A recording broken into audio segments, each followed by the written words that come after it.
Hello everyone, Assalamualaikum. This is me Salma Moin Salma and welcome back to my another vlog. আজকের ব্লগটি হচ্ছে white sauce cheesy pasta recipe. এই pasta রেসিপিটা personally আমার এবং আমার ফ্যামিলির অসম্ভব পরিমাণ পছন্দের। বাচ্চাদের স্ন্যাক্স আইটেমে অথবা মেহমানদের আপ্যায়নে আপনারা এই রেসিপিটি তৈরি করতে পারেন। ফুটন্ত গরম পানিতে 2 প্যাকেট ম্যাকারনি পাস্তা আমি আধা সিদ্ধ করে নিয়েছি।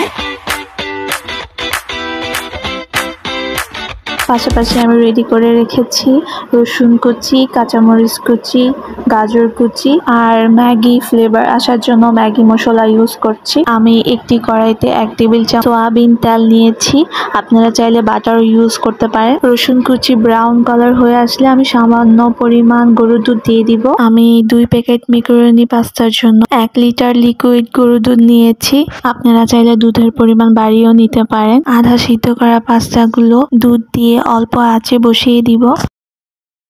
আর এখানে পাস্তার জন্য ডিম ঝুরঝুরা করে ভেজে নিচ্ছি।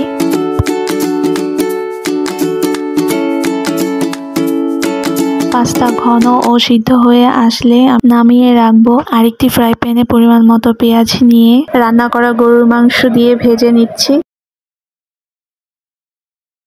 গাজর কুচি, কাঁচামরিচ কুচি দিয়ে দিচ্ছি।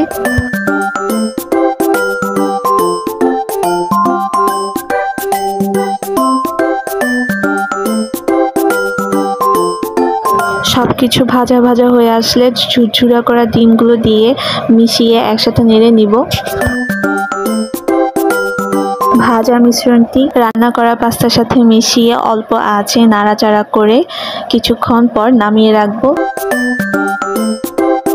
চিজ স্লাইস করে দিয়ে ওভেনে 2 মিনিট বেক করে নিতে হবে। তৈরি হয়ে গেল yummy yummy white sauce cheesy pasta. আমার চ্যানেলের নতুন নতুন ভিডিও পেতে চাইলে অবশ্যই আমার চ্যানেলটি সাবস্ক্রাইব করবেন এবং পাশে থাকা বেল আইকনটি অন করে রাখবেন।